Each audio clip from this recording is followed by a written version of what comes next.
Good evening, ladies and gentlemen. My name is Mike Ruane. I'm the CEO of the InfoAge Science and History Museums, and I'd like to welcome you here tonight for our 13, 14, 15. I don't know, we missed a couple of years, but we started this in 2006, and we missed a couple of years, one because of COVID, one because we couldn't find anybody, another one because no one wanted to come, and we're finally here now, okay? But before we start, I'd like to do a few announcements. First of all, fire exits, door. If you don't want to wait, window. Bathrooms are down the hallway, men's and women's rooms. There's a men's room over here. We recommend you don't use it unless you really have to go. Also, only smoking on the porch. So the porch is outside. I think we have some chairs out there right now, so there's no problem at all on that. And for those of you who don't know, we're going to have a silent auction here tonight. It's down this way. Also 50-50, you'll see a big tall guy walking around. Okay, he's a diver. If you talk to him, you can probably get a couple of free scuba trips out of him too. And once again, I just want to do some introductions to some of the people we have here tonight, because we have a lot of our board members and people that make this thing work. And this is a hell of an operation because it's almost all volunteer. And for those who've been around since the beginning, this room actually was built up about 7 or 8 rooms when they pulled the plug on all the heat and the electricity and the water. We literally had plaster falling off the walls. The place was rotting. And that was in, I guess, about 2000. And the thing has come a long way since. And I'd like to thank the board and all the people that have done an awful lot of work here. And just introducing members of the board, we have the chairman, Tom Sedergran. Dr. Tom. Where is he, Tom? The vice chair is John Cervini. Many of you know him from the fort.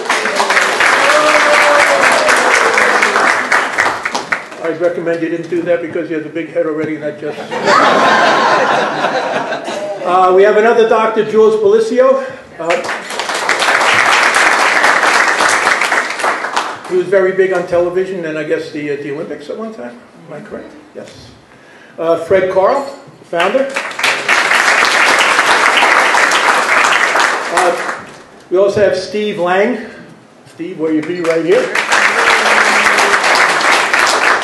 The tall guy with the 50-50s is Dan Lieb. Some of you know Henry Muller. We're trying to figure out what he's done. One of our newest board members is Marc Natanagara. He's heading up our chair for education. Anybody know Herman Red? No. Well, Herman paid us $372.11 to get his son on the board. So I'd like to introduce Jay Red.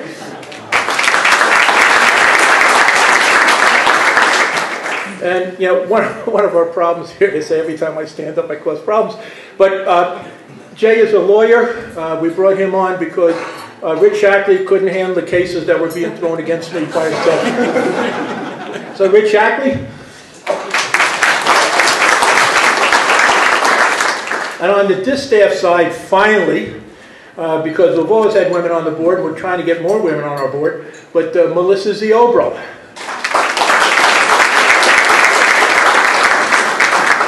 She adds a little class, guys, I want to tell you. But a few of the other people that I want to point out. We got 2 trustees emeritus here, Clair French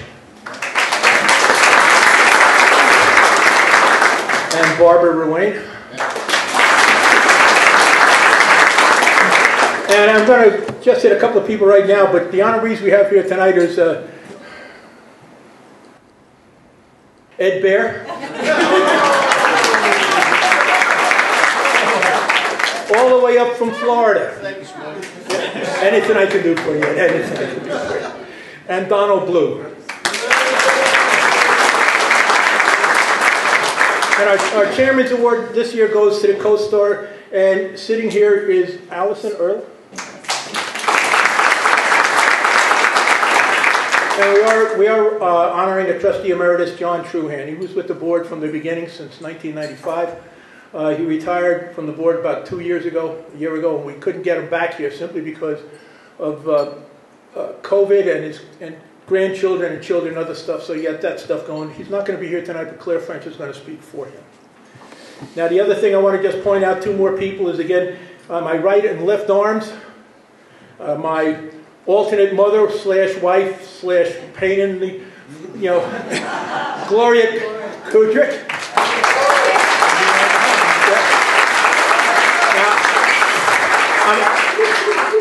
I want to tell you, Gloria's the one that literally put this whole room together. She's all your, I guess all the stuff that's on the table right now is stuff that she put. So she is something else, I want to tell you. And then we have one other guy, Pat Flanagan. He is my left hand that keeps things going in this place. And again, people say, you know, what do we have here? We have 35 acres. We have 28 buildings that are over 5,000 square feet. And we have like another 25 buildings that are smaller than that, you know, that we have to try and keep operating. And he's the guy that makes certain that we get that done along with our volunteers. Yeah. That's a lot of stuff.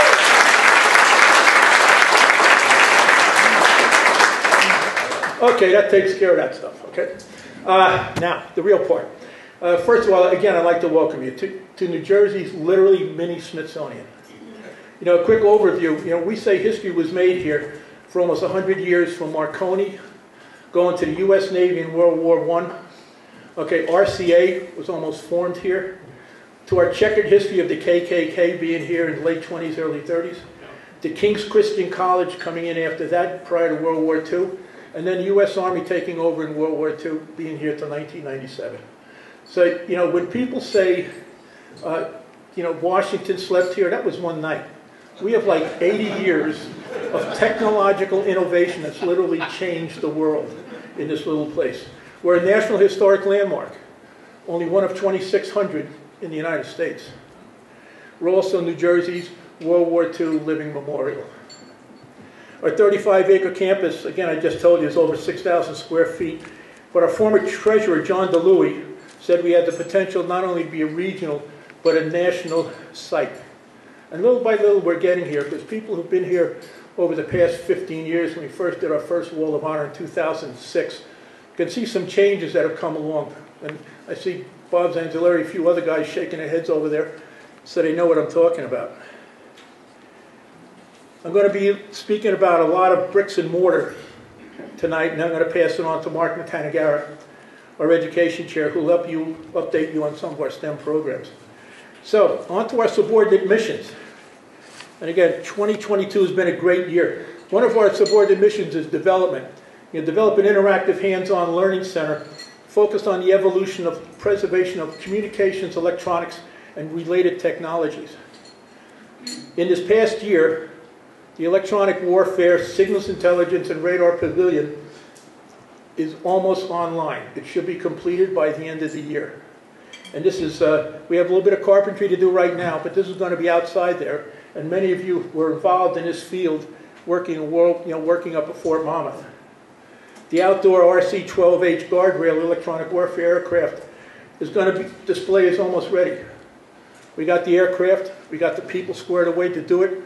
Right now we just have to get the anchors and transport the aircraft up here. This is something like, it's going to be about a $30,000, $35,000 job, and we have the funding, which is good. We're working on getting a fire museum to highlight the huge amount of modern innovation in the fire services that were developed by the military. This included, you know, extinguishing agents, utilization of thermal imaging. The guys here at Fort Monmouth who were involved in 9/11 know about thermal imaging because we used our equipment up there at the site, as well as critical two-way communications that could trace all their roots back to military research and technology. A lot of it's done at Fort Monmouth. Our fire station is going to be an integral part of not only Camp Evans history, but also that of Southern Monmouth County. Melissa Ziobro, on our board, sitting right here, is working with Girl Scout Troop 177 on establishing a Women in Defense exhibit. You can find this information on the inside of the program when she's looking for money. Just let you know. But she does pretty good at that because she also obtained a $7,500 grant for us so that we can refresh our African American exhibit. We still need a co-sponsor for it because when I say, I'm talking to them about the African American exhibit, they say, man, you're a 6-foot Irishman with 7 kids. What the hell are you talking about an African American exhibit for? Anyway, we're looking for a sponsor. Jay Red is working on that for us. I know we've been talking about it, and hopefully we're going to be there pretty soon. And we have a guy here by the name of Bob Paracelli. Bob finished the 9/11 Remembrance Museum. I don't know if you've seen it down the hallway, if you had a chance to walk down and look at it. But Monmouth County was heavily involved in 9/11. Maybe not up on the site, but down here, the work that was done, plus stuff that was done up on the site, is memorialized in there. And the folks that put that together came from all over the state. Firemen who were on the pile, firemen who were at the site, firemen who were here hosing people down as they came off the ferries. So it's pretty good. Well, after that, he worked on the Lenape American Revolution exhibit. Both of them are down the hallway. You can take a look at them when you get a chance. And Dan Lieb. Dan, where you be? In the corner. In the corner. Okay. no one puts who's in the corner. Well, yeah. And Dan Lieb got a hyperbaric chamber for you scuba divers out there for the Maritime Pavilion. It's eye candy. That's going to be used as an example of dive technology demonstrating several laws of physics besides just being a cool exhibit. Now, another one of our subordinate missions is memorial. As New Jersey's World War II Living Memorial, we honor the accomplishments and service of veterans, civilians, and military by recognizing their contributions by preserving this unique historic site. The Wall of Honor, which we have tonight, is dedicated to giving recognition to those citizens who, by their life's work, have made significant contributions to the defense of our nation with their accomplishments at U.S. Army's Camp Evans and Fort Monmouth. Whoops. My fingers don't work as well as they used to. We also have John Cervini and Bob Paracelli put together World War II every weekend near the end of August, where we have programs celebrating the accomplishments of the people that we had who brought an end to World War II. Our World War I exhibit right down this hallway, and the Military Technology Museum, which has over $7 million of military vehicles and equipment, some of which is only found here. The Smithsonian does not have this equipment. We have the Veterans Wall of Honor, where you can read about it and how to honor the veteran, and that's in your program. So preserving this fight is an ever-continuing struggle. The New Jersey Historic Preservation Office funded a preservation master plan in 2015 that determined it would take over $15 million to restore this campus. This isn't the whole Evans area, this is just what we have here at InfoAge. Needless to say, we can only tackle this elephant by taking one little bite at a time. And that is what we've been doing, replacing roofs, bathrooms, paving our streets, renovating buildings, repairing heat and air conditioning. In addition, we are increasing our curb appeal just by painting 1 or 2 wooden buildings a year, by getting grants. We're getting a new entrance. Next time you come here, we hope to have a new entrance for you to see. So you don't have to walk on the street, you'll just be able to come straight in off the parking lot. And we're increasing our grounds maintenance. If anybody was here a couple of years ago, maybe 5, 6 years ago, when we used to have the Camp Evans Base of Terror, that was a great thing. It was a great fundraiser. At one time we cleared $75,000. Okay, the only problem was this place looked like a dump for 9 months out of the year. I mean, $75,000 a dump. Now we figured, okay, we can figure out a better way to find money. And well, here's a metric for you, because if you're in you guys in the military, you always worry about metrics. But our attendance this year is up over 100% from 2021. So that is a good thing. As I said, one small bite at a time. Now, our third subordinate mission is a learning center. And as a National Historic Landmark, we try and inspire people, especially children. Face facts. I mean, we're here, we're going. These are when you look at what New Jersey was in the way of technology and where it is now, we lost AT&T, we lost, we lost Sarnoff, we lost Fort Monmouth. Yeah, we lost all the defense contractors that we had. The talent drain was unbelievable. So we have to bring back the children. So inspire people, especially children, to learn and appreciate information technology to improve their lives and career opportunities. To tell you a little bit about that, I'm going to introduce Marc Natanagara, one of our newest board members and the head of our education committee. I think I'm going to have to rely on my notes a little more than Mike. I think Mike could have done that in his sleep. Thank you so much. So at the time of its founding, I guess it's been about 23 years ago, this place was called the InfoAge, the Information Age Learning Center.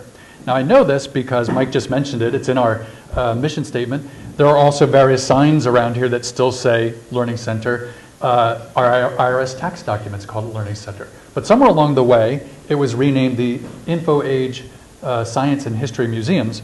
I assume because we wanted to emphasize the content of our growing exhibits, but also to help the public understand we're a place to visit, not some place to drop off their kids for tutoring. So for most of these 2 decades and with most of our exhibits, learning has meant sharing artifacts and information verbally and visually with our visitors. Seeing ourselves as a learning center, though, includes the realization that knowledge and skills aren't things you just pass to a child like a present. Learning is hands-on. It's experiential. It's interactive. It's something we individually and actively create through engaging with other people, places, and things. And boy, do we have some great people, places, and things here, all working together to inspire and teach visitors of all ages about our diverse content. So thanks to dozens of dedicated volunteers from the various nonprofits that make up InfoAge, we now have 20 high-quality museums and exhibits. Events like New Jersey Makers Day last March and new exhibits in the works are encouraging visitors to think, question, communicate, and create. My fellow educator, Melissa Ziobro, as you heard, is collaborating on 2 new exhibits on the important work of women and Black Americans. VCF, Electronic Warfare, Radar, and Shipwrecks are working on expansions. ISEC is partnering with more museums or more universities to share its live data. And CDL, the Computer Deconstruction Lab, looks different just about every time I walk into Building 9059. We are designing now for learning. Picture more Liberty Science Center rather than Metropolitan Museum of Art. Not that I dislike the Metropolitan Museum of Art, but... and because of our unique resources and people, we have earned a stellar reputation, pardon the pun, among schools in the tri-state area, and I do mean the tri-state area. We've had schools travel as much as over 2 hours to get to us. And when we say, well, we're only open from 12 to 5, they want to come anyway. So our reputation with them is that we are an unparalleled experience, not just something to look at or something to hear about. A combination of history, science, technology, engineering, and math, AKA STEM. In fact, walking around, you'll also see a lot of art and design. So in honor of my fellow trustee, John Henry, he and I are also longtime educators, I would argue that STEAM may be more accurate, but we can say STEM. We also recognize the shared responsibility to help address the imbalance of women and people of color in STEM education programs and careers. Understandably, as Mike said, the majority of our revenue from admissions, sponsorships, grants, and donations to date has gone towards ensuring that our buildings are safe, functional, and worthy of the precious materials being showcased in them. We must now put more attention towards the part of our mission that calls on us to educate the community, especially children, about the vital role New Jersey has played in the evolution of communications, computers, railroads, military tech, and other innovations. In the coming months, we'll be fundraising specifically to create new learning materials, activities, events, exhibits, and spaces that add more context, interactivity, and relevance to everything we know and love about InfoAge. Mike Ruane, and I see it's even in our brochure here, he's always saying to me he envisions the day when our parking lot is filled with yellow buses. Those are school buses, right, Mike? That's okay. Just checking. I didn't. Maybe it means something else to you. Okay. Well, I would tell you it's starting to happen. Last semester, between February and July, into July, we nearly maxed out our school field trip calendar with visitors from kindergarten to college. We've greeted hundreds of children, their parents, and their teachers, and found, I don't think this is an exaggeration, every one of them amazed and enlightened by what we have to offer. In fact, I think the most common comment we got was, I can't believe this is here. How do we not know about this? Indeed, how do we not know about this? We consider it both our duty and our honor to inspire the next generation, as our mission statement says, of innovators, dreamers, and thinkers. So thank you, Mike, and everyone here for giving me a few minutes to share my commitment to this mission, but especially to express our gratitude on behalf of the Education Committee for your support, and to urge you to do everything you can to help us see this through. Get the word out. Thank you, co-star. We love you. Volunteer here. Help us raise funds so that one day we will be the go-to place for school groups, families, and individuals to discover the past and to picture a brighter future of their own making. Thank you so much.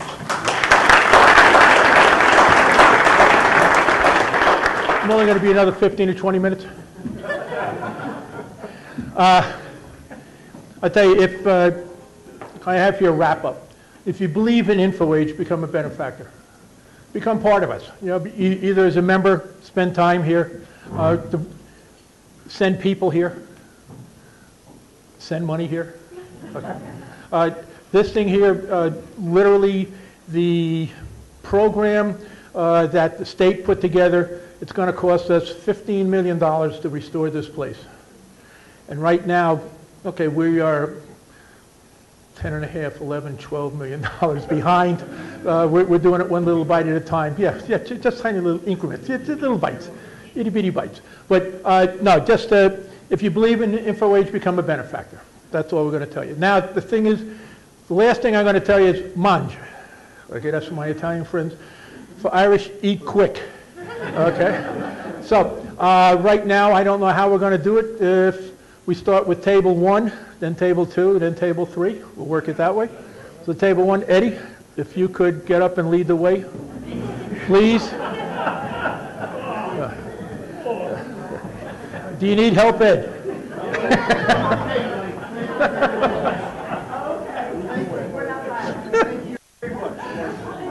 Thank you, folks. That's it. We're going to continue the program after the meal. Thank you.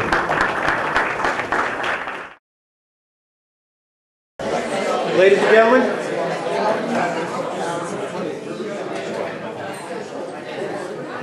I hate to disrupt the festivities because I know there's an awful lot of socialization going on here, but unfortunately the reason that you're here is to give awards out, and so we got to go on with the program. Okay. I apologize for some of the people we're going to give the awards out from. The awards committee, especially in the case of this young gentleman right here. 15 people on the awards committee, 13 abstentions, 1 no, and 1 yes, and it was a coin flip, and he got the award. So anyway, we're going to start the program, and the first one up is going to be Claire French, and she's going to be giving the Trustee Emeritus Award. Claire?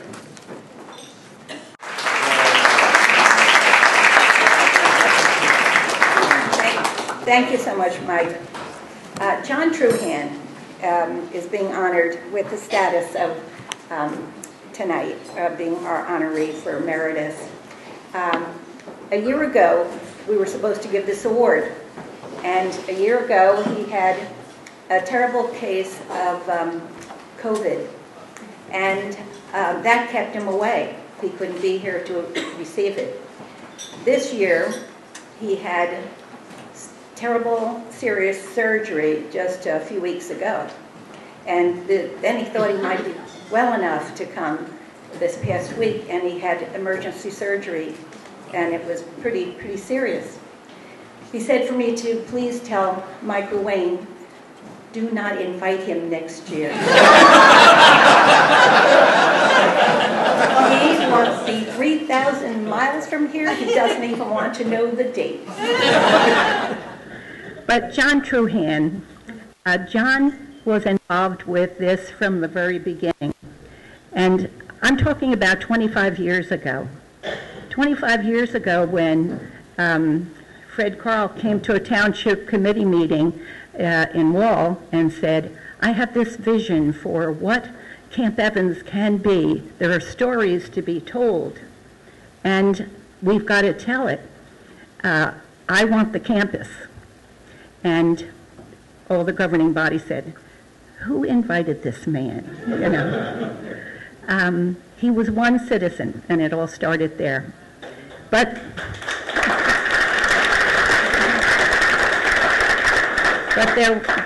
there was at the Army, not easy to deal with the Army. Am I surprising you? And we needed somebody strong to spearhead this and make it really happen. Vision was yours, Fred, but the man that got it done is the man that John Truhan wants me to tell you about tonight instead of telling you more about John Truhan. It's his hero. In those early days, Mike Ruane was the base closure coordinator for the Army. I was in on the interviews, and I still remember we could only ask certain questions of the candidates. You couldn't digress. If someone said, well, you know, after I got out of jail, I did this, you couldn't say, well, what were you in for? Because it wasn't on the agenda for the Army. But we chose our wonderful Mike Ruane, John Truhan's hero, was then and still is 25 years later. In those early days, this particular building, we couldn't even get in it. There were all, and Mike will tell you all the stories, and I'm sure you've heard most of them many times, and he kids a lot, but it was a labor of love for he and his wife, because no one that gets an honor tonight does it by themselves. Their families contribute. Their families are there to back them up. Their families are there when they're giving their time, which is the most precious thing you have. Well, in those early days, there was no heat, no lights. We met across the street in one of the little buildings. When finally we got in this building, Mike had to find ways to raise some money. We had to keep lights on. You had to find a benefactor, and you had nothing left, nothing early days to show. He recruited interest. Early days, the train people, the radio people, the divers, the work, the volunteers from these groups made it all happen. He coordinated it all. He brought in members to be potential members of the board all these years. So 25 years with Mike means he's not in it for the pension, by the way, folks. So he built it. There were days when we had meetings here in the winter when there was no heat, and we'd have one little electric heater in the room to have a meeting, but we got the work done, and Mike made it fun. I always tried to sit a little close to the heat myself. So that was the early days. Then there were the days that you had to raise the money continually, and it was always costing us more and more and more. As the years went on, we were very fortunate, and this is important from John to you. Gloria, you kept that office going, and you still do. How about a hand for Gloria tonight?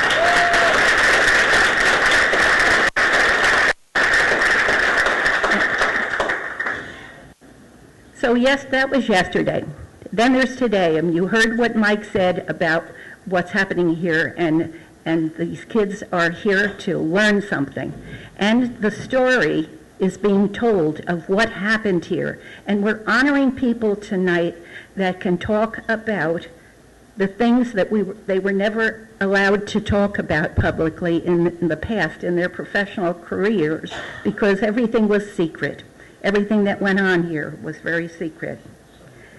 So the middle years, and now STEM and STEAM, and the educational programs that you heard a little bit about tonight. Again, Mike is the glue. He's bringing us all together, and he's making it fun. And he has done everything he has had to do. He has been president. He has been CEO, COO, fundraiser, executive chef. He brings the cookies. He chief cook and bottle washer. In the early days, opened the door and turn out the lights after everybody leaves.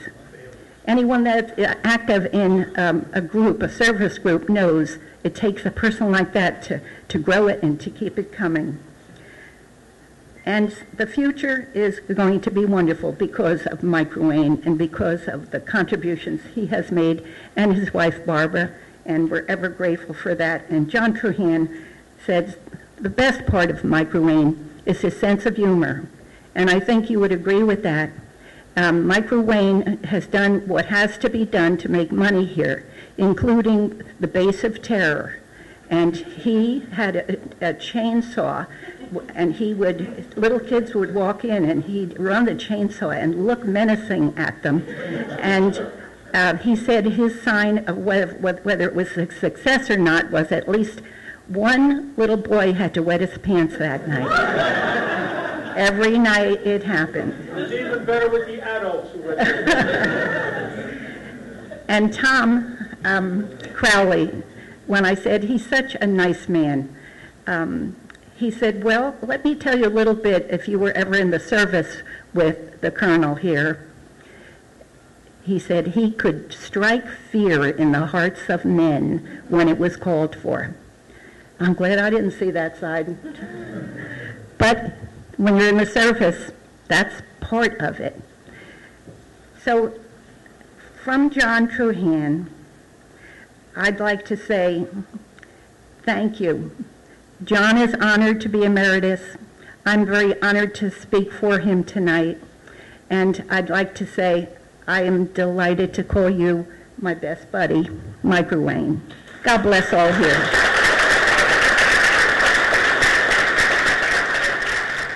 Thanks, Claire. I'll talk to you later when I sit down at the table. The next person I want to introduce is going to be Henry Muller. This is for the Wall of Honor inductees, Eddie Bair. Again, out of 20 people on the committee, 18 abstained. One said yes, one said no, and we flipped the coin, and Eddie's going to be recognized tonight. It was a tough choice. You used to break mine when I was working over at the fort. My chance to break yours right now. Henry Muller.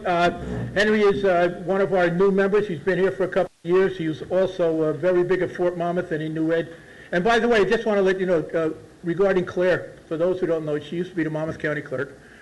She was also here on one of the founding members of InfoAge on the board, I guess for, Claire, you only retired, what, 2 years ago, I guess was. So it had to be 20 some odd years. But I tell you, I've been very lucky to work with some people. Now I have Henry. There you go. And that's a good sign, Henry. Hey, Rex, how you doing? Hey, Ed, how you doing? I was doing good. It's my turn to talk.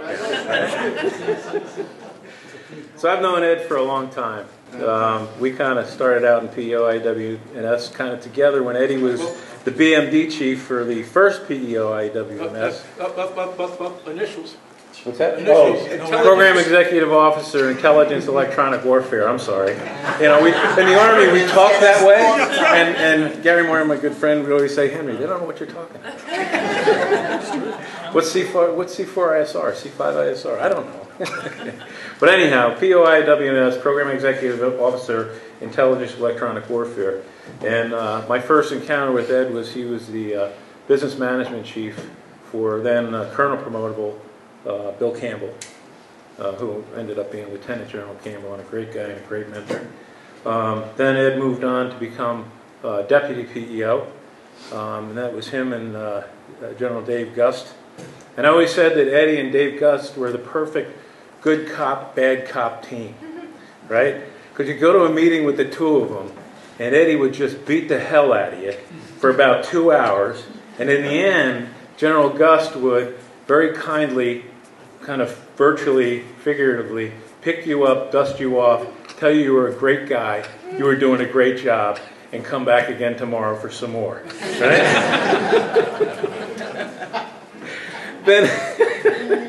And then Ed became PEO. And I guess he was PEO for 7 years. And I always wondered how long he was there. And then I saw, Program Executive Officer for 7 years, which is the Chief Executive Officer for everything in intelligence and electronic warfare for the Army, which, if you read the bio, pretty big job, right? And I always wondered how long you were there, Ed. And when I read in the bio that it was 7 years, and I was talking to the folks at the table, and we kind of agreed, wow, you know, it seemed like a lot longer. You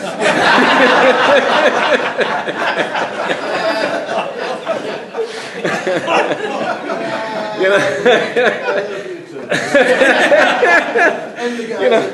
I used to have to go sit in front, Ed, and go through acquisition package reviews, and we just talked about this briefly at the table.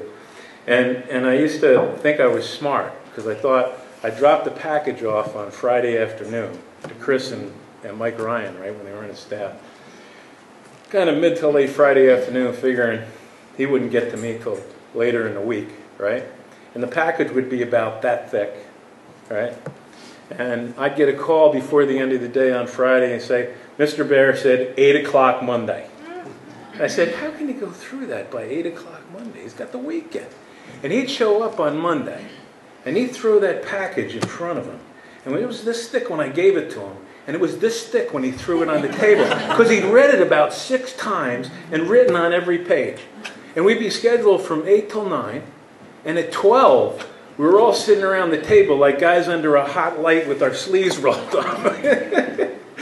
And my biggest nemesis was a good friend, God bless him, Ray Santiago, right?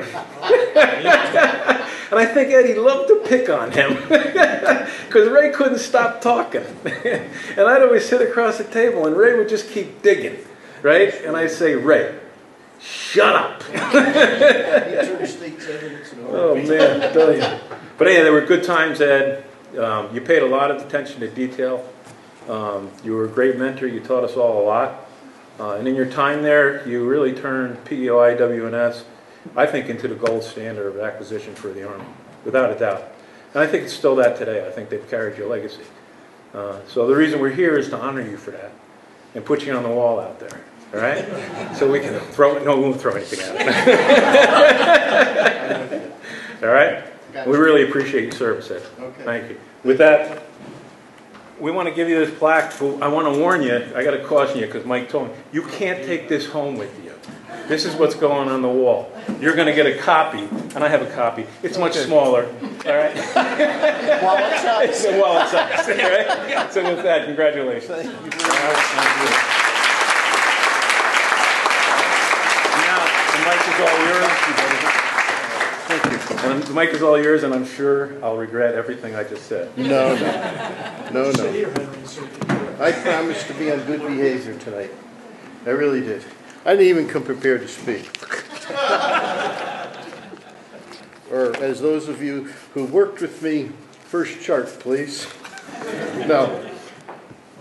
First off, I want to thank specifically Mike, John, and Gloria for the outstanding job they did in preparing this, taking care of all the administrative aspects and getting things organized for this great event. Please, everybody join me.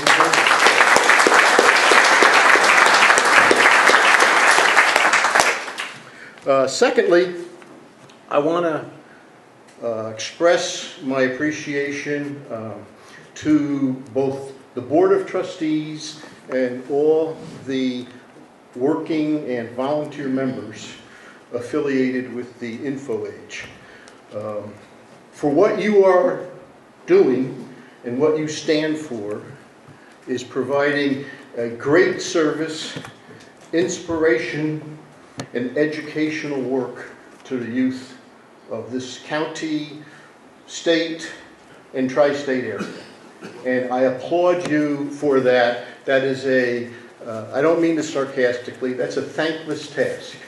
People don't appreciate that until much later in life when they realize what they learned and what they were exposed to at such an early stage. You know, nobody wants to go on a 2-hour bus trip, even though you think you do, but a 2-hour bus trip to a science and technology museum. Sounds real fun. But anyways, I do want to thank everybody affiliated with the InfoAge for that, because you are making a difference in the kids who will grow up to be tomorrow's leaders in our society and for America. So thank you very much for that.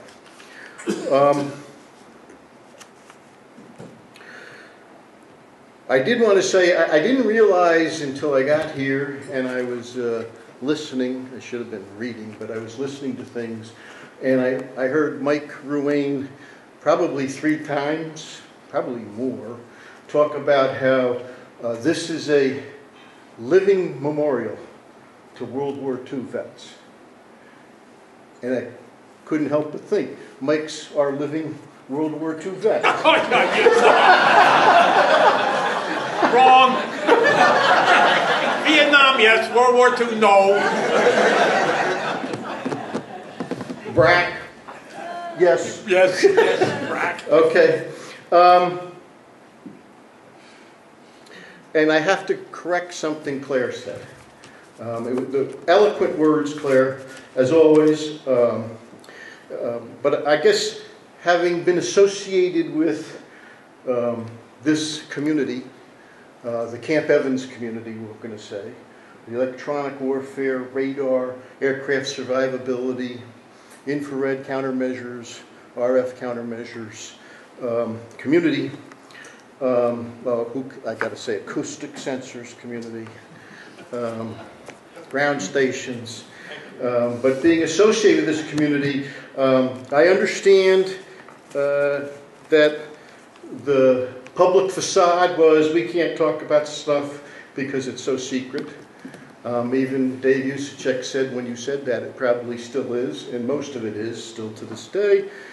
But the deep dark secret for those of us who had the opportunity to work down here was we didn't talk a lot about it because half of it didn't work the first time out. So it took a while for us to acknowledge our successes. But because we were in beautiful Camp Evans, we were able to hide all those successes and people didn't know about them. And this is a great honor for me. It really is. Probably one of the biggest honors I ever received and I could ever hope to receive. Because this is about my community. This is about where I worked since 1974. This is about a group of outstanding people. I'm here and I'm being recognized with an honor, and I'm standing, I mean this sincerely, I'm standing on the shoulders of excellence, innovation, and in many instances, national treasures, and their pictures are all out on the wall there. All those people, because of them, I was able to enjoy the limited successes that I was able to realize of those. I knew who to call. I knew who to talk to. I knew who got things done. I knew who solved the toughest problems that had to be solved. Not the easy ones, but the toughest ones. I knew him going back, Dr. McAfee. You know, I mean, I have a whole laundry list here, and I'm not going to read every one of them. You know, Bob Giordano, God bless him. God bless Bob today. But he was an inspiration to me down here. Bill Keneally, Dave Noyes, Bill Fishbein. Absolutely a genius. Never got the recognition he really deserved, but a genius. You know, Herman Redd. I was just talking to Herman before. Herman Redd. God bless him.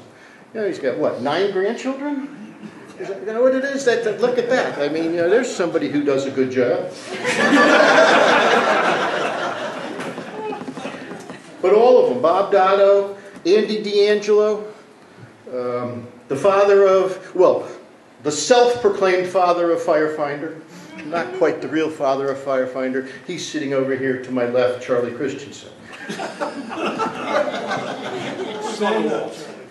Somehow Henry Muller got into that group. I'm not sure quite. You know, I'm not sure where Henry's claim to fame was, other than, to his credit, he survived 6 or 7 years with me from that standpoint.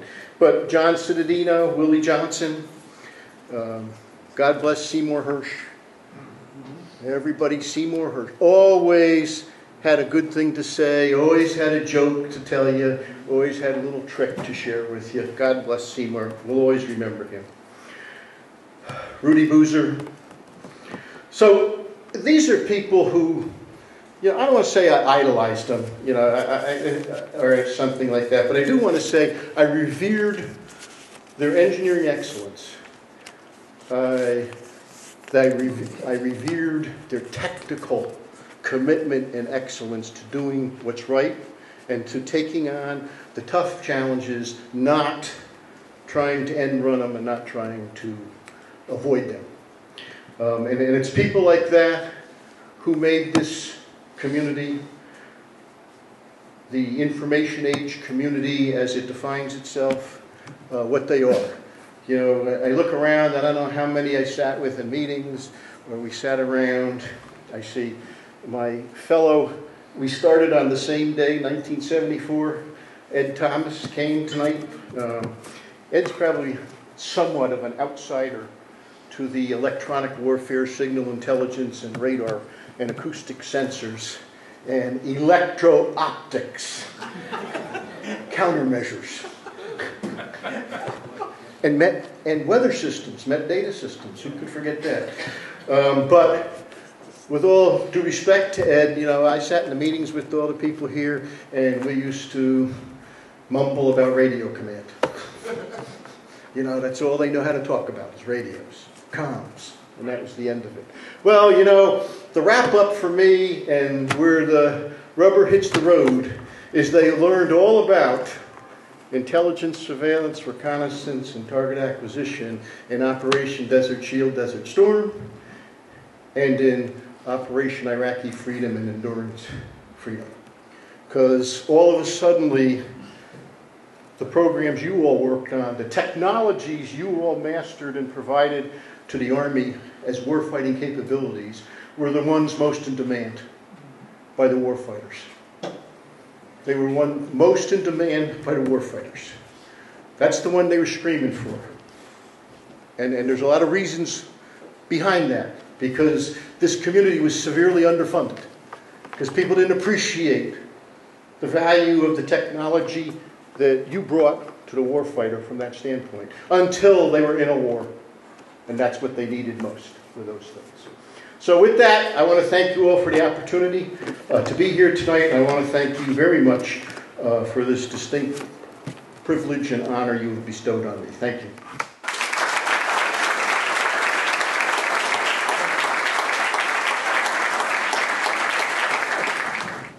Nice, Ed. Don't choke on your water. You didn't know I could. I thought I was the only guy with a golden tongue. Ladies and gentlemen, right now I'd like to introduce John Cervini, who's going to be the person that's going to introduce our next Wall of Honor recipient. What was his vote? 20 people, 23 to nothing. 4. Just want to let you know. There was 3 extras were thrown in, Eddie, but don't worry about it. Damn. Thank you, Mike. We had to throw out a lot of write-in ballots, too. You heard a word before. Eddie said BRAC. BRAC. See, the thing about both Mike and Eddie is they speak fluent acronym. So BRAC was base, relocation, and closing. Is that correct? And unfortunately, realignment and closing. Okay. That was a quiz, so you get an A. Don't say it, John, if you don't know. Nice recovery, John. Okay. Well, unfortunately, both locations are now closed. The functions still exist, though. They're down at Aberdeen Proving Grounds. And our goal is to make sure people don't forget.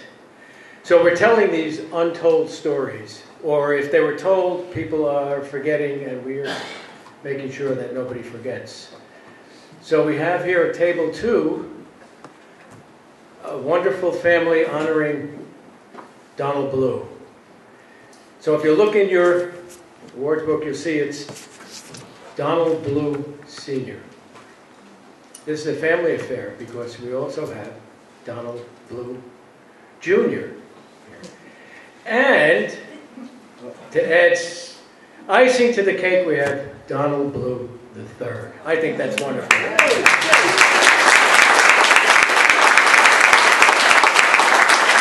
It's tough to outdo that. Now, in his long career in the Army, and mostly at Fort Monmouth and Camp Evans, Donald accomplished a lot of things you can read about.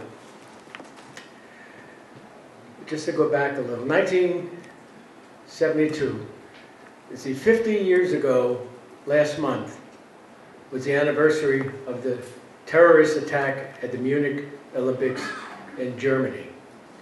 Now, Donald and Elsa were in Germany while he was in the Army there working. They went to the Munich Olympics.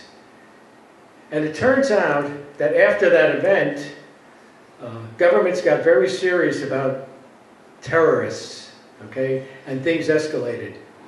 And it would come time for Olympics in the future, everyone felt that the venue had to be protected.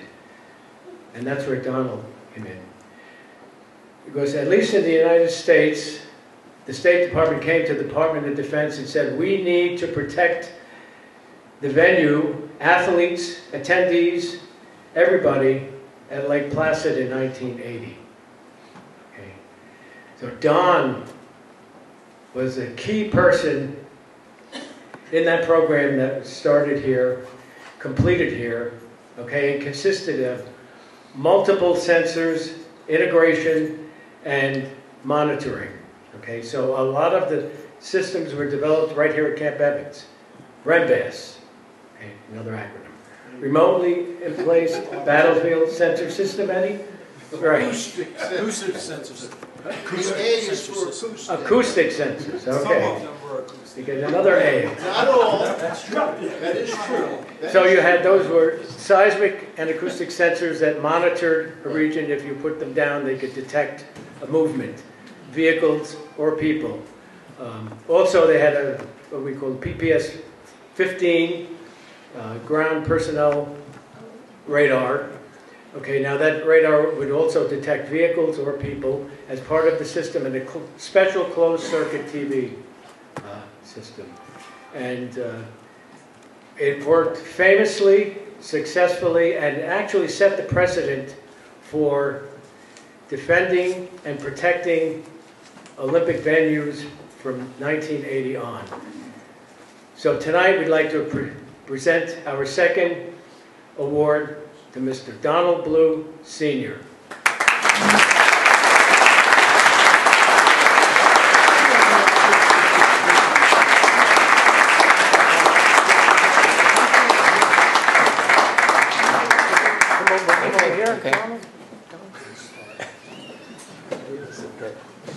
All right, see there, they're all here.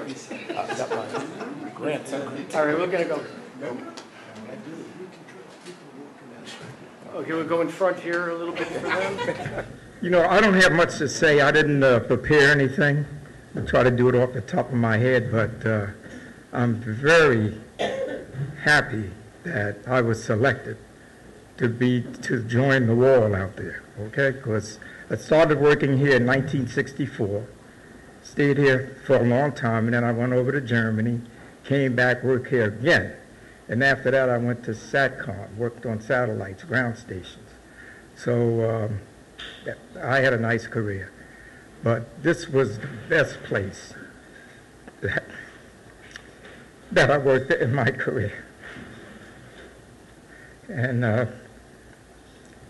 it's just the atmosphere here. It wasn't like an army post or military. There's a lot of technical people.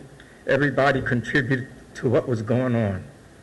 And some of the things I did while I was here was like fly in our surveillance plane with a cracked wing at Fort Sill.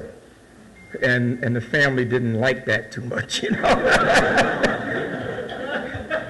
Yeah, and then we did a similar thing up at Camp Drum in the wintertime, flying at 1,000 feet through a snowstorm. And if you've ever been in a plane, up behind the pilots, you can see the snow coming towards you. So it's kind of crazy. But it was fun. So, yeah, well, I'm here. I'm here, right? Yeah. So those are some of the things that I did. Huh? Yeah, well, I went up front because we were part of the crew. I had headsets on and everything. and they said that there's a snowstorm, a snow squirrel, that we were going to fly through. So we were checking some of the sensors on the aircraft to see if they worked well in the snow. And it was kind of crazy. I'll have more. Like being out in Nevada doing the atomic test sites, flying offset from where they were actually setting off the bombs underground, and we would get the countdown in the back, look out the window, but they told us not to look when the bomb went off in case a plume came up, and it could have been bad. And we all had film badges on to detect the radiation if it ever happened. So those were sort of things. Huh? Yeah, it's something I'll never forget. And I worked with some real good guys and women, and we all got along fine. So I don't want to prolong this, but I'm very happy, and I want to thank the directors of InfoAge, Fred and John and Mike, right here. Oh, yeah. Okay. And that's about it. Now, one other thing, over on the little heat stand over there, there's some pictures from Lake Placid that I put a collage together. You may want to look at that when this is over. So that's it. I just want to tell you, we had one guy that did it. Anybody remember Dave Noyes? Dave walked out with his plaque, and we didn't know about it. And we didn't get it. I don't think we ever got it back. We had to make another one. And a couple of, I think maybe a year or two before he died, he said, "Oh, you know, I got this thing. You think I should give it back?" And no, too late. Too late. Anyway, ladies and gentlemen, I'd like to introduce right now Tom Sedergran. Tom's the chair, and he's going to be introducing our Chairman's Award. Tom? Good evening, good evening, good evening. What a great time this is. I'm the chairman of the Board of Trustees, and I know that sounds pretty fancy, and, well, it's not really. It's like herding cats. So anybody that has cats knows what I'm talking about. So there's 19 members of the board, and so my job is to get them together and get them to work together. So I would get some cats in one room for a board meeting, and then I'd leave the room, and they'd be all gone, and I have to go find the other cats, and blah, blah, blah. It goes on and on and on. However, there's about 4 or 5 people that were always there all the time, taking on more and more responsibility. And the good thing was they were taking responsibility from me. So, and I say that because these people came in and they took responsibility from me for things I had no clue what I was doing. And I've learned anything in my life is that if you can find somebody that knows what they're doing, let them go. Let them do it and don't mess with them. So there's a few people here tonight. Marc Natanagara. Where is Marc? I know he's here somewhere. Oh. So I was the head of the education committee, and not being an educator, I was basically stumbling along. The one thing I did manage to do to have monthly meetings and people come and all that. And so Marc came in as a volunteer, super excited, and he basically, I said, "Marc, I'm clueless, please help." He took over, and in that short period of time, I don't even think it's been a year yet, Marc, this place is overrun with school buses. It's overrun with kids. He's put programs in place, working with Gloria, thank you, Gloria, and scheduling, and we have all kinds of programs now. In the past, the school bus would come, the kids would walk around, and that would be it. Now, Marc contacts the teachers. We have things they have forms to fill out. They have like scavenger hunts to look for things, and it's.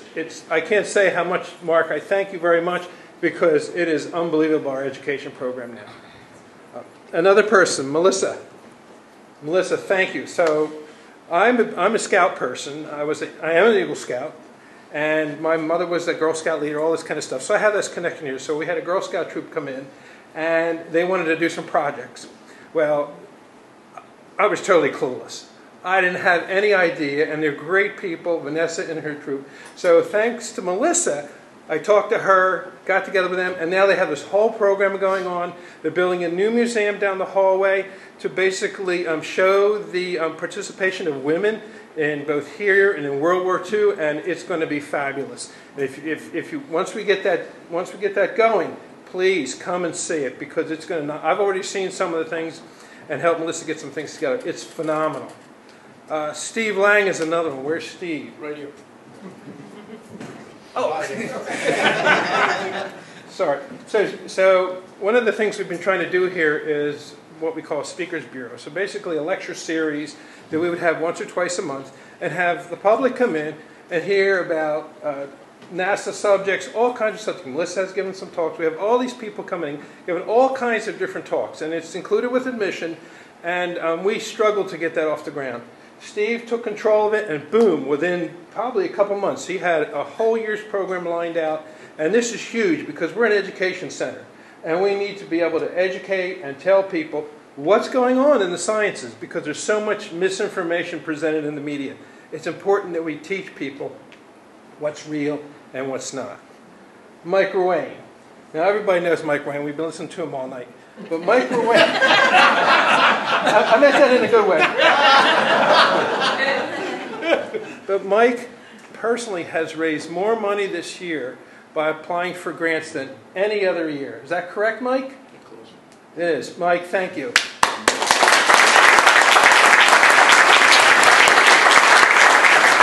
Because a lot of the things that we have now, and these programs, and being able to hire staff, and all those things are a result of Mike's hard work. Thank you again. And I can't stop without talking about Fred. So, I think one of the first times I came here to InfoAge, I was coming to see the radio guys, and there's this guy out there weeding the garden, and it's Fred. And so the longer I was here, I'd see him doing something else, and painting. And so I thought, well, before I introduce him tonight, I said I should go ahead, and I've known Fred for a long time, and I decided, well, let me see what he's actually contributed here. Well, forget it. It's like an encyclopedia. There was no way I could actually present all the things and the contributions that Fred has made to InfoAge. So thank you so much, Fred.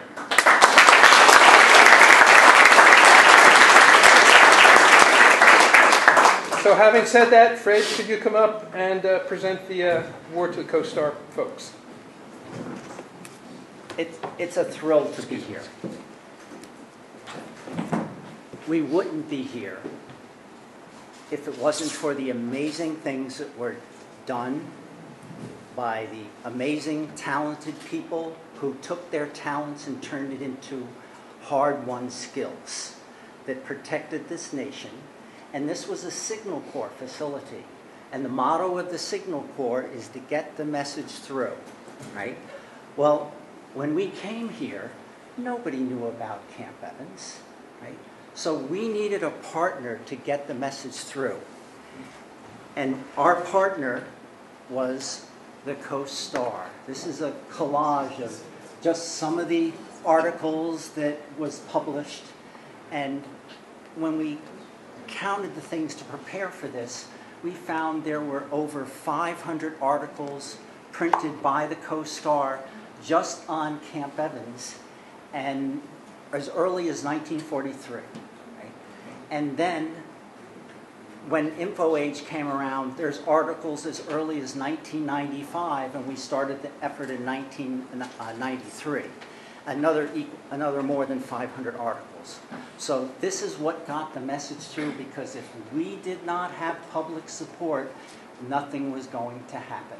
Right? So, Alison, Ertl, I would like to thank you on behalf of InfoAge and all the volunteers who are enjoying this place. And it has such a wonderful future because of the amazing people who are here doing things, who have high hopes for this place to just expand. And the wonderful thing, thanks to the National Park Service, the National Trust for Historic Preservation, Preservation New Jersey, Congressman Smith, we have this wonderful 37-acre facility with room to grow. Not to mention that wonderful 60-foot dish down the street. You know? So, Alison, please. Thank you.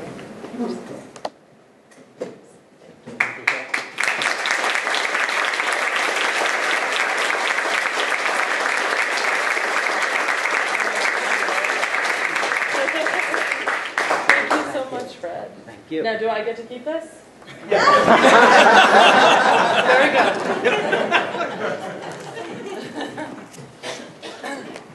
Thank you so much, Fred. I want to thank you. I want to thank Mike Ruane and the InfoAge community for this celebration tonight and for taking the time and effort to extend the Chairman's Award to the co-star. I'm joined tonight by Star News Group editor Fred Tasillo. Give a wave. Copy editor and former Wall Township reporter Sam Young. And I think they will agree with me that telling the stories of a unique and exciting place such as this, right here on this historic Camp Evans campus, is not hard work for us. We love sharing the effort being done here to preserve, educate, and honor scientific innovation. We join the InfoAge community tonight to celebrate the Wall of Honor inductees, Mr. Blue and Mr. Bair, and we humbly thank you for allowing us to be a part of your celebration. No doubt we will continue to publicize your annual events, your growth as a nonprofit, and the dedication of your volunteers who give so much of their time and of themselves. Thank you so much.